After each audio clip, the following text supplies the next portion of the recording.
let's see, our moderator for the first panel is Mike O'Neill, is that correct? And we would like to have Ellen Brown step up, and Gwendolyn Hallsmith, and Mike Krauss.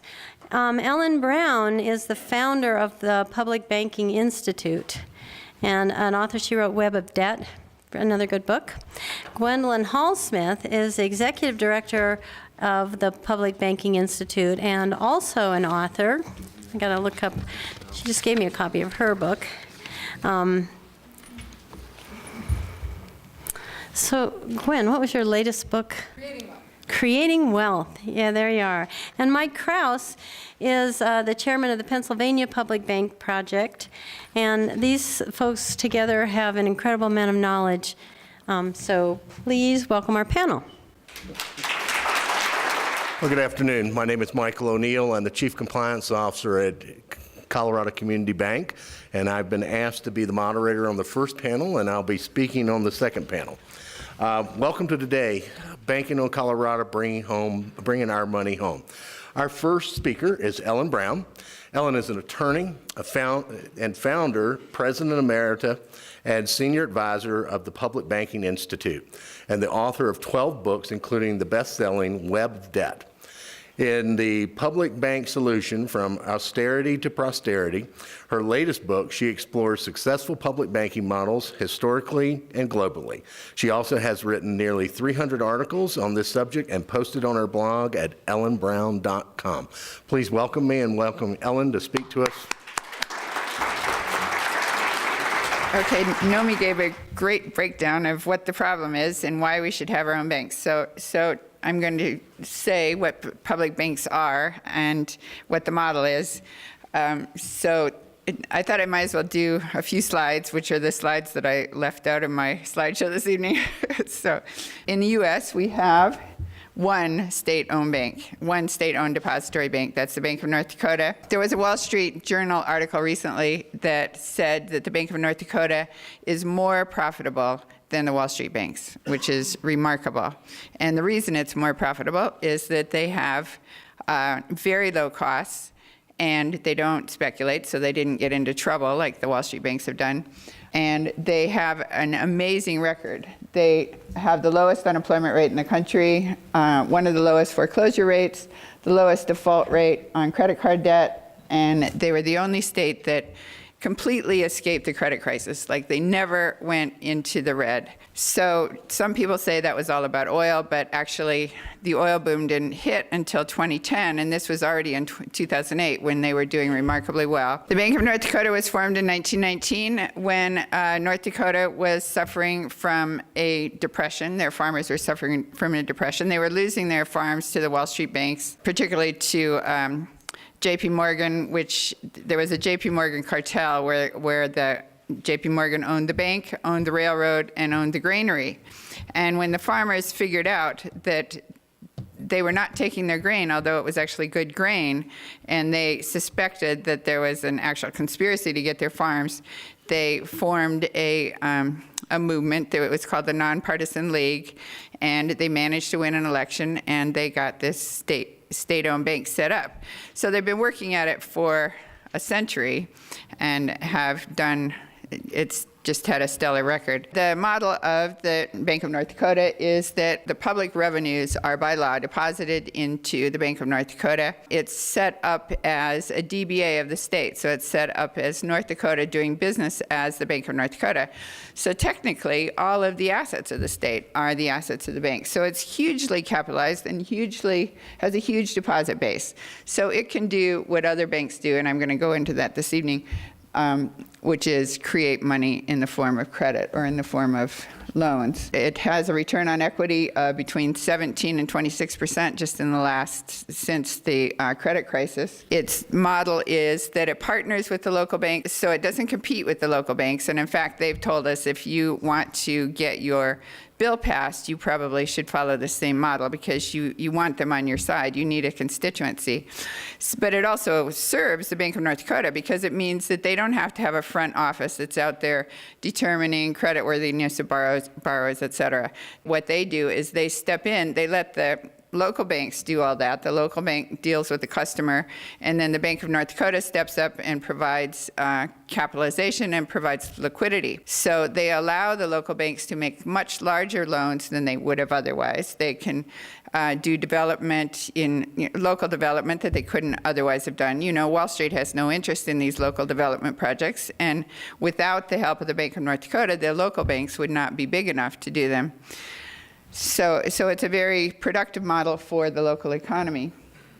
And they have very low costs. So they don't have bonuses, fees, commissions. They don't pay a high-paid CEO. I think the president makes something like $240,000, which is not much compared to your average Wall Street CEO. They've been able to use their bank as a rainy day fund. I'm from California, and Governor Jerry Brown has proposed a bill that would require all of the excess revenues of the state to go into a rainy day fund to protect against the next time we have a big Wall Street collapse. Well, we've already slashed services. We've done radical things in order to balance the budget in California, and instead of restoring those services, if we get a little extra money, we have to put it in this rainy day fund to protect our debt against the banks, or to help the banks, basically. In North Dakota, they have never gone over budget since 2001, and that year what they did, rather than having to borrow, was that they issued an extra dividend through their state-owned bank. And the next year, they were back on track. So they own the bank has lots of capital, and they can tap up the bank when they need this extra money. The cost of infrastructure is 50% interest on average, surprisingly. So if you own the bank and you lend to yourself, you can save 50% on the cost of infrastructure, which in California, we're looking at, we need $700 billion worth of infrastructure, and we don't have the money. So if you can get that for half price, it's obviously great for the state. In North Dakota, they had a big flood in 1997, and the Bank of North Dakota stepped in and made loans to everybody in sight. They had a moratorium on foreclosures, and that city that was hit by the flood was quickly back in business, and their services were restored. And funnily enough, that city was half in the next state over, and the half that was in the state over took a lot longer to recover. They lost a lot of population. I think it was 17% of their population over this flood versus 3% on the North Dakota side. So the Bank of North Dakota serves to help with disaster relief. You don't have to worry about your insurance company that says, I'm sorry that it wasn't the right kind of flood, it wasn't the right kind of rain or whatever. Or FEMA, which never seems to, FEMA takes a long time to show up, and all they do is make you a loan or set you up for a loan. So you're still stuck with this very large debt. Against the criticism that the Bank of North Dakota is only doing well because of oil, I researched public banks globally and historically, and that was the basis of my book, The Public Bank Solution. I was shocked to find out that 40% of banks globally are publicly owned. They're largely in the BRIC countries, Brazil, Russia, India, and China, which all escaped the credit crisis, at least for the first few years. I mean, everybody's been dragged down by now. But they lend counter-cyclically through their banks. So China, for example, just stepped up their lending and did even more development and more infrastructure in order to keep their economy on an even keel. So when private banks are pulling back, the public bank will step up and do even more lending. So we have, in the US, 20 states have introduced bills of one sort or another for publicly owned banks, and then we have a number of cities and counties as well. But we haven't passed any yet, and so this evening I'll be talking about why we haven't passed them and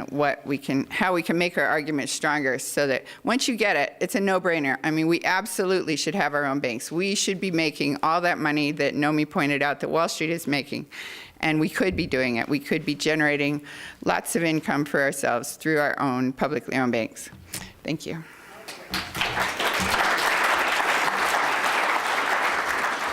Our next speaker today is Gwendolyn Hallsmith, and Gwendolyn is the founder and executive director of Global Community Initiatives, a nonprofit organization founded in 2002 that has offices in South Africa. In this capacity, she provides executive services to the Public Banking Institute. She is the author of The Key to Sustainable Cities, Meeting Human Needs, Transforming Community System, Taking Action for Sustainability, The EarthCat Guide to Community Development, LASER, Local Action for Sustainable Economic Renewal. She has written 2 books with Bernard Laeter, Creating Wealth, Growing Local Economies with Local Currencies and Community Currency, which has been translated into 15 languages and is used all over the world. Please help me welcome Gwendolyn Hallsmith. Hello. Wow, what a great introduction. One of the things he didn't mention, which maybe he shouldn't have, is that I also have served as a pastor, and the only thing more dangerous than turning a microphone over to a politician is perhaps to a pastor and telling them they only have 10 minutes to speak. But it's great to be here. It's great to be here because I was actually born in Denver. So I'm a rare Coloradan native, and I grew up partly in Boulder and Telluride, and I graduated from CU in Boulder, 1980. So I feel like I'm coming home. And it's so exciting that all of you are really interested in public banking. I spoke in Boulder the other day, and they're already putting together a working committee at the city level to explore public banking and bring in the experts and people that have come from all over the country. So it's really exciting. I'd love for Boulder to be the first city to do it, but Santa Fe's a little ahead of you, and we do have somebody from Santa Fe here who's been working on it really hard, Nicole Lycan. Is she somewhere? She could raise her hand. There she is. So be sure to ask Nicole about her experience, because they're ahead of you. They've just voted on Wednesday night. The City Council has voted to provide a feasibility study and an impact analysis, right, of the public bank in Santa Fe, and so the scope of work is out on that, and they're moving forward. Their mayor, Javier Gonzalez, is doing a great job leading the charge, as is Nico's organization, Banking on New Mexico, and We Are People Here. So congratulations to them. It's a really Public banking is kind of a confusing idea. You know, we have publicly traded corporations and banks. You know, I was called a communist and a socialist before breakfast one morning for just using the word public and bank in the same sentence. And so I think it helps to begin at least a little, for those of you who are new to this, with what are they? You know, public banks essentially are banks that are owned by the public. Now, that's kind of a vague idea, too. Well, isn't it like a credit union? Well, credit unions are owned by their members, not the public at large. And who the public is really depends on what governmental unit you're talking about that might like to set up a bank. The public might be the citizens of Boulder. It might be the citizens of Colorado. It might be the citizens of a whole country, like it is in Costa Rica, where they have public banks. In Germany, the public banks are actually owned more by the community than by a governmental unit, which is really interesting. It's more like that third sector or the commons in Europe, but they still serve the public, their directors are appointed by the public, and their benefits flow to the public. So when you're thinking about public banks, it helps to think about their mission, who they serve, who owns them, where do they get their deposits, where do they make their loans, and where do the benefits flow. The mission of a private bank, of course, is to make a profit for its shareholders. Nothing wrong with that. Great American model of capitalist ownership and profit making, right? That's how we've grown our country. I'm not saying it's a wonderful thing. I'm just saying that there's nothing inherently wrong with that business model. A public bank's mission is to serve the public and to provide economically feasible and low-cost loans for things like economic development, students, infrastructure, and housing. Where do they get their deposits from? Well, a private bank gets its deposits from just about anybody that'll put its money there. A credit union only gets its deposit from its members. And in Vermont, the banks have even passed a law that make it illegal for the state entities to put their deposits in credit unions. They have to put them in banks, yeah. Banks are also after credit unions. They're trying to eliminate their nonprofit status in Washington. So if you like your local credit union, try to help stop that as well. Public banks, at least the type we're talking about mostly in the Public Banking Institute, accept deposits from public organizations like the state or the city or the county. We're not necessarily advocating you open a public bank like they have in Germany, where anybody in any business can put their deposits there. And as Ellen mentioned, that's partly a political thing, because you want to have allies in your locally state-chartered community banks when you're moving forward with this initiative. In North Dakota, the state bank works very closely with community banks to make their loans. They don't actually do the retail side of lending themselves. So those are big differences between public banks and private banks. Where do they make their loans? Well, here they pretty much make their loans to the same people. They can make loans to students, to businesses, to municipal governments, to quasi-governmental organizations, and they can make lower cost loans, because when you take the shareholders out of the picture, so they're no longer trying to provide a return for shareholders, the return goes to the public in a number of different ways, either as a direct dividend payment from the bank to the general fund of whatever the governmental organization is, like Ellen described in North Dakota. Over the last 10 years, the Public Bank of North Dakota has transferred over $100 million from the bank, $300 million, from the bank into the general fund. It's part of the reason North Dakota runs in the black. It's not because of their oil and gas industry, actually, that the state itself runs in the black. There's plenty of states out there that are running in the red that have oil and gas industry. So don't accept that as the reason for it if somebody challenges you on the fact that North Dakota's bank actually helps them be fiscally viable as a state. It also can go back to the public in the form of higher interest on the public deposits or lower interest lending. Since it's public, and that means it's democratically controlled, the public can decide what its priorities are. So in North Dakota, they have made students a priority there. Students from North Dakota can get 1% loans. And students from North Dakota who are staying around and want to go to med school can have really forgiving terms for their loans from the state banks, because they've started to realize that they need doctors in North Dakota and they need to give people an incentive to stay there. So the benefits from public banks flow to the public as well. The benefit from private banks flow to their shareholders. And unfortunately, as Nomi so eloquently described, those shareholders are fewer and fewer of us. Unfortunately, the private banking industry is like a giant sucking sound upward. It takes money from people that don't have it and transfers it to people that do. We like to call this the hidden tax on money.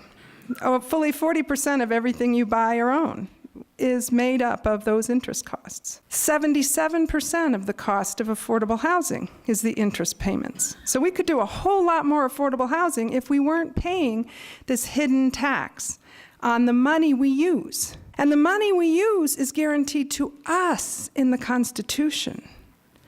Article 1, Section 8 guarantees that Congress has the right to coin money. And it's only since the Federal Reserve Act of 1913 that they have systematically delegated that to the private banking sector, possibly even unconstitutionally, although I dare say we need a whole army of lawyers to get that one through. Anyway, why don't we have more public banks if they're such a great idea? And we are a democracy, right?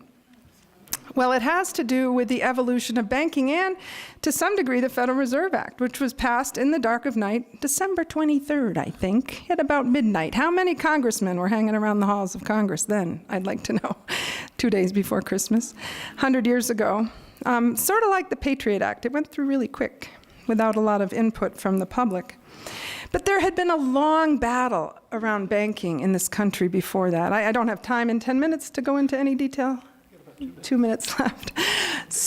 But one of the interesting things I found in looking into the history is that back when it was more of a battle, where you had little bank failures here and there from people that owned little pieces of the banking business, everybody in the country was much more well-versed in what was involved in money creation and banking.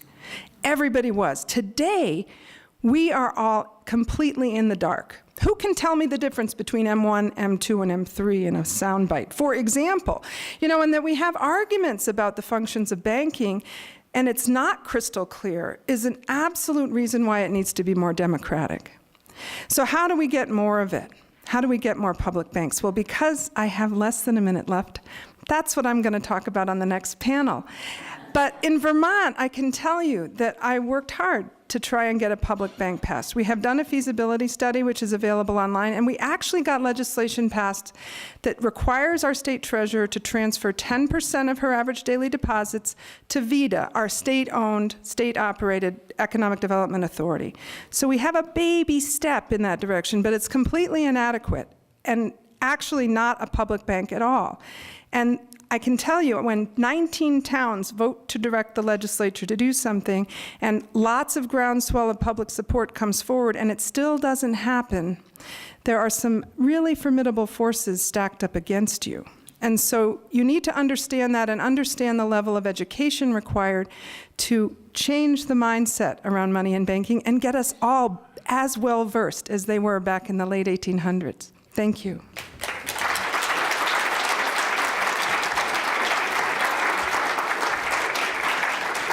All righty, thank you so much, Gwen. And our last speaker is Mike Krauss. Mike is the founding director of the Public Banking Institute and chair of the Pennsylvania Project. He is a former officer of the Pennsylvania County and State Government Executive Officer of the Pennsylvania Republican State Committee. He is a 30-year veteran of international distribution and logistics industry, Vice President of Leasing, Vice President of International Sales for the Strict Companies, CEO of Remax SA, the CV, Mexico, and an Assistant Vice President, Intermodal and Automotive for Class 1 North American Railroad. He publishes a regular newspaper column and is writing a social study on post-World War II suburban America. Please welcome Mike Krauss. I almost never know what I'm going to say when I stand up to say it. And instead I wait to see and listen to what's been said before. And I thought a couple of really important things were said here today. The most important one, I thought, and it's the subtext of our entire lives right now, was when Gwen said, well, we're a democracy, right? And this murmur went through the room because we all know better. We're not a democracy anymore. That's over.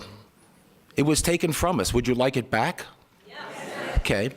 Well, here's what I suggest. Nomi made a very salient point. It is about the concentration. That concentration of wealth.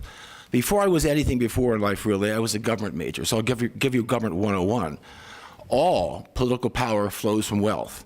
And when wealth is concentrated, so too is political power. That's how it works. We have allowed wealth to become so concentrated in this country that, as a consequence, political power is concentrated. Where is it concentrated? In Washington. That's instructive. If you approach this as just problem solving, how to get from here to there, think of it as, I don't know, a general or a football coach. You don't run up through the center if you got 500-pound linemen there. You just wouldn't do that, you know?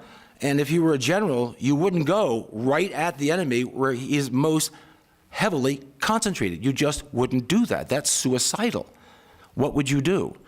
Well, in football, you'd make an end run. And in war, you'd flank the enemy. How do you do that? Well, here's how you do it. In places just like this, that's how you flank the enemy. The enemy, and they are the enemy, are simply too well dug into Washington. Expecting any relief from Washington is just a waste of time. And you all know that, don't you? Thank you. Okay, we can dispense with that. We know there's no relief coming from Washington. We thought in 2008 there might be some relief. Did it happen? No. No, it's not going to happen. It's not going to happen because our system of campaign financing is a system of legalized bribes. That's why it's not going to happen.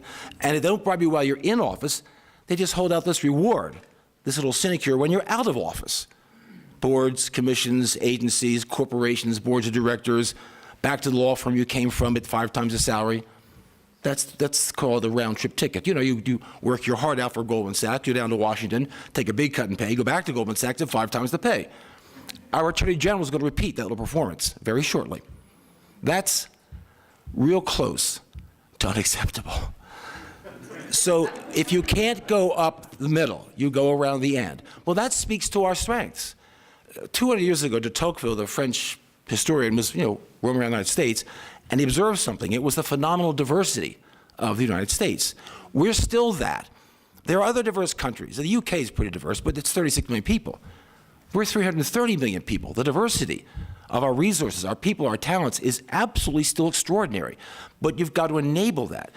It is not enabled to the old vertical, top-down command control model of late 20th century capitalism. It's not going to cut it. That just is reduced to monopolies. That's all it is anymore, the 6 biggest banks. That's a monopoly in effect.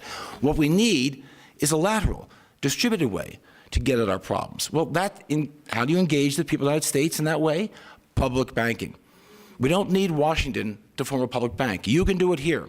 The state can do it. States, cities, counties, all across America can do this. And each one will be a little different, as Gwen was observing. They may have a slightly modified mission. They may capitalize it. They may govern it differently. You know, things, we don't play politics in Philadelphia the way it's played in some other cities. And these things you have to take into account. So you want the local people to define their own mission. And you want them to work out their own form of government, within reason, of course. You don't want politicians running a bank. That's a ticket for disaster. But you do want to engage, to facilitate, to enable the diversity of the United States. That is the way to get around Washington. Washington is bleeding the diversity out of this country. We want to put that life's blood back in this country by diversifying our resources, our assets, and in the process, we will once again diversify, spread out political power, and this will once again look more like the America that I grew up in and that I want back.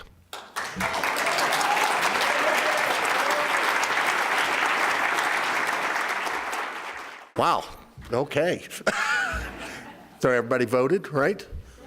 Okay, good enough. At this time, we're going to do Q&A. We're going to do some questions and answers. We have about 20 minutes before our break, so we're sort of back on time frame here. The question that I have is, having read an article recently that the derivatives present in the banking system, which was briefly mentioned by Nomi, is much greater than it was in 2008. And the risk that we undertake with increase in the derivative size is geometric. Would you care to comment upon that? What's the question? The risk, basically, the question is, we have a bigger derivative, the number of derivatives, the monetary value of derivatives is now much larger than it was in 2008. Risk, as I understand it, increases geometrically, not linearly, with increase in size. Would you care to comment on that, or do you feel safer today than you did in 2008? Our deposits are much less safe than they were, and derivatives is largely the reason, and it's because of bail-ins, which the banks were bailed out in 2008, and in 2010, Congress decided that they didn't want to foot the bill anymore to bail out the banks, so they came out with the Dodd-Frank Act, which said rather obliquely and disguisedly, and it wasn't immediately obvious, that the banks were to come up with these living wills where they would say, basically, if they were a zombie bank, in other words, if they're dead, they're bankrupt, they're supposed to say how they would save themselves because they are too big to fail, that they can't die, they have to be propped up. And so they're actually told that the way that they should save themselves is to turn their creditors' money, in other words, the debt that they owe, into stock in their bank, into equity. So it's just a balance sheet thing. They just move the debt over into the equity side. But we, the people, or our deposits, are debts of the bank. The largest class of creditor of any bank is the depositors. So that's what they're going to do, is take our deposits. And we saw it in Cyprus. And at the time, everybody thought, well, that was just a one-off emergency thing, but it's not. And we now know that the G20 nations in last November approved that all the G20 nations would be doing this, where if their big banks go bankrupt, that they'll be taking their creditors' money, which includes their depositors' money. I mean, you do have the FDIC limit or the FDIC insurance, or in Europe they have the Euro-wide. They were supposed to have Euro-wide insurance. They don't. They came out with this banking union that said that all the countries in the Eurozone would contribute to a fund to bail out these bankrupt, too big to fail banks. Before you could tap into the fund, you had to do this bail-in thing, where you would bail in depositors' money and creditors' money. And then the third prong was supposed to be Euro-wide insurance, but they never agreed on the third prong. So they don't have the insurance at all. And our insurance only goes to $250,000. And the FDIC fund only has $46 billion in it to cover $4.5 trillion in deposits. And where the derivatives comes in is that under the Bankruptcy Reform Act of 2005, derivatives go first in a bankruptcy. So the derivatives holders are basically the other banks. So the banks get paid first before anybody else, including the FDIC, who will be standing in line, including the state and local governments who think that their deposits are securitized. But they're going to be next in line after the derivatives players who could well wipe out all the deposits of the bank. For example, JP Morgan and Bank of America both have over $1 billion in deposits. They have over $70 trillion in derivatives. So the derivatives could wipe out all their deposits. Just so you know how things really work, these guys never stop. Two bailouts are better than one. So last November, they allowed these banks to take their riskiest assets out of their so-called banking unit and put it into those banking units that enjoy FDIC insurance. So the riskiest assets, $300 trillion of derivatives, that sort of stuff, are now in the banking units of JP Morgan and Citibank that enjoy FDIC insurance. Now, why would they do that? Well, because, you know, the bail-in might not be all the cash that they need. So they can go to the FDIC. It forces a backdoor bailout. Just imagine, one of the banks starts to go down, and they start calling in the FDIC to bail them out, and suddenly it exhausts the entire FDIC fund, and now no one else has FDIC insurance. What do? You either run to the biggest, you bail out on your community bank, they haven't got insurance now, and you go to the bank that seems to be insured, the biggest boys, they get bailed out, or you force a backdoor bailout. Now here's the beauty of it. This is wonderful from their point of view, think of art. It's statute law. No congressman or president will have to vote on any of these bail-ins. It's statute law. It has to happen now. It's the way things work. Instead, they get to ride to the rescue of the American people, rescuing not the Wall Street banks, but the FDIC, which is now bankrupt. We can't have that, can we? So I'm on your side as your congressman. I'm going to bail out the FDIC.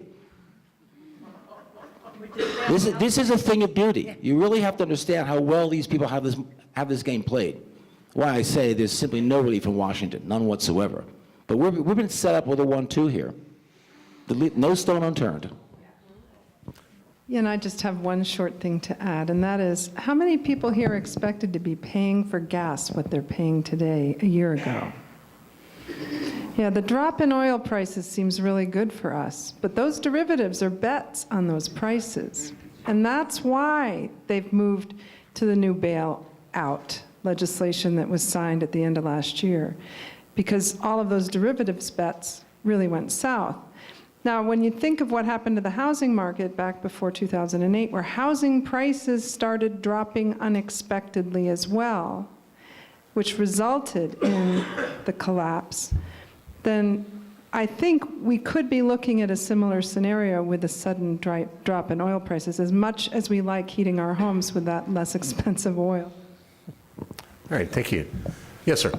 Maybe this would be covered somewhere else in the program, but I'd be interested in, if we assume that maybe public banking really takes over big, what would be the relationship with the Federal Reserve and its role in creating money and thereby creating debt? I have a suggestion, which is to entirely reform the Federal Reserve. I would take the power to create money back into the Treasury and make the Federal Reserve an advisory agency to the federal government, reporting to the Secretary of the Treasury, and I wipe out their entire bureaucracy. 3,000 consultants, specialists, speakers, think tankers, whatever they are. Sell the real estate off and give it to the public. I would bring the Federal Reserve back into the Treasury. Now, understand, there's always this struggle. You don't want politicians running a bank. That's true enough. On the other hand, you don't want people out of control running a bank either. You can't have this one both ways. You're going to have to invest some kind of authority in elected officials to deal with matters of money creation. Now, there are component parts of this. It would be nice if our elections weren't bought. Then you have more confidence in those people who are given that authority.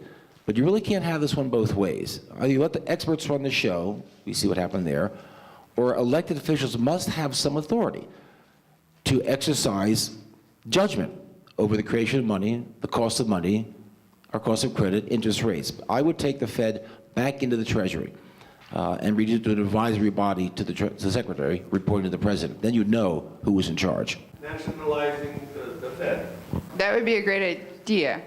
But since we probably can't do that anytime in the near future, if we go right onto the Bank of North Dakota model, what we'll wind up with is the Bank of North Dakota actually has borrowing privileges at the Federal Reserve window, which is good. That's where they get their liquidity, and that's what they spread around. Actually, I think they get most of their liquidity from the Federal Home Loan Bank, but it's the same general idea, where then they can use that liquidity to backstop all their local banks. So it's a good thing.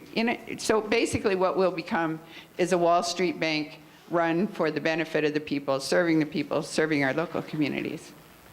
Otherwise, pretty much the same for the time being, until we manage to totally, I mean, I have ideas for how you could totally redo the system and make it sustainable and profitable and abundant for everyone, but it'll probably be a while before we get there. So first we want to aim for city-owned banks, county-owned banks, state-owned banks that are still operating within the system that we have. I'm really confused about all these credits we give to the credit unions. My friend opened up a credit union in Vashon Island near Seattle in Washington, and they were all happy because they were chasing Chase and, Wall Street banks out of their island, and everybody was advocating, bring your deposit and put it in a credit union, and credit union keeps saying, no, we do not want your deposits, we want your loans. So to me, credit unions are following exactly what private banks are following. They are owned by the members, that's very loosely said, and sometimes they call them cooperative, which doesn't fit the model. And in my own credit union, I wanted to be a board member. It takes like about, 500 to 1,000 signatures before, I have to collect. I don't know how these people collect them. Maybe they have them in their pocket, the previous board members and whoever they want, they draw, and they have the 1,000 signature for these people. And when I begged them to give me the background of these people who are in a board of directors in my credit union, they're Wall Street bank investors, they are investment companies, and so I feel like maybe we are stretching the truth so much as far as the credit union goes, and they are not such a good deal, after all, Well, I would agree that they're not the solution. They're probably safer than to have your money in Chase. Although I have to admit, I have a Chase account. And the reason is that I have a company, which is my little publishing company, and it's in Louisiana, and I'm in California. And I tried to work with a credit union, and they wouldn't, every time I tried to open the screen, they didn't recognize me. I had to call and go through all this. In other words, they're really not set up for interstate business. So there are things that big banks are good for. But what we want is, the whole point of a publicly owned bank is we want to do something with our public revenues, not you can do what you will with the private revenues. It would be great to have a publicly owned bank to put them in, but in the meantime, our public revenues are being wasted. I mean, the potential of creating credit that you could get out of your public revenues is going to Wall Street to use for their purposes instead of for ours, and that's what our whole public banking movement is about. Yes, ma'am. I'd like you to address, if you can remember, back in the early 80s, when the savings and loans companies went down, they had on their doors FSLIC, didn't they? And yet, the people who had their monies in the banks weren't covered. I think Silverado's an example here in Denver. I'm from Lincoln, Nebraska, so the Franklin cover-up was a major issue. You ought to all read that book by Senator John DeCamp. If you haven't read that, you really need to, okay? But, so I have no faith in FDIC. What about you people? Well, as I understand it, right now, the FDIC has about $70 billion in available credit or capital to bail out the banks, when the derivatives market is somewhere in the order of 4 quadrillion. Last we saw orders of magnitude bigger than what the FDIC has in their coffers. So that same risk that you're describing is what we're talking about, you know, in terms, and that's what Mike was talking about when he was saying, oh, the politicians are going to be bailing out the FDIC rather than the banks with this new configuration of how things work, because there's nowhere near enough money in the FDIC to cover the derivatives bets that they've now allowed to stay on the books of the commercial banks for another 6 years. I'd like to go back to the first question and Ellen's answer to it. I think all of us were sitting there thinking about our own personal deposits in these banks, but we also need to be thinking about our city and state and retirement para funds, the teacher retirement funds, the other retirement funds that the state is responsible for. Those are also going to go away, right? That's a really key point.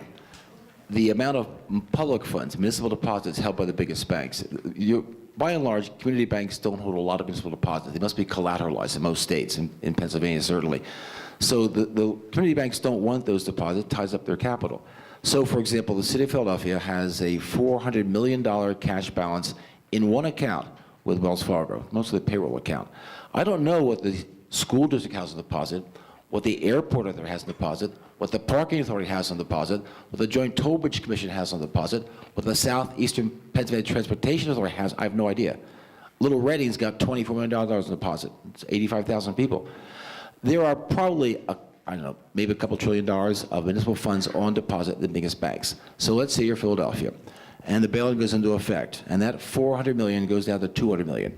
Try making a payroll with stock in a bank in trouble. This is. I don't think the cops would be defending the offices of Wells Fargo.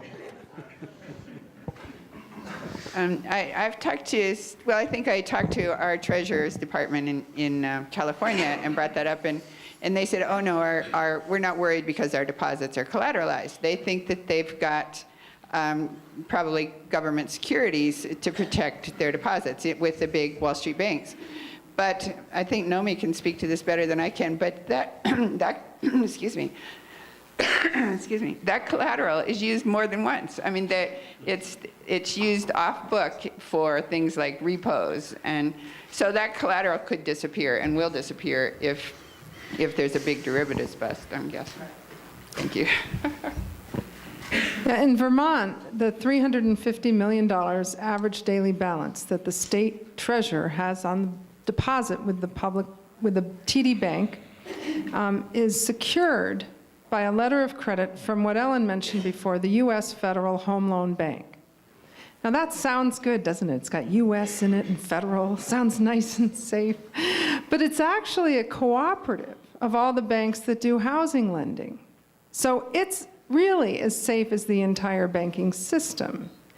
And they do the checks on all the collateral that Ellen described, and they're supposed to be making sure that all of these collateralized deposits are protected. But I still wonder what would happen in the event of a large collapse, even to that bank. They're a very good bank. They have 8 triple-star rating and all of that. No, they've never had any real failures, but they still are the banking system. They're not the federal government.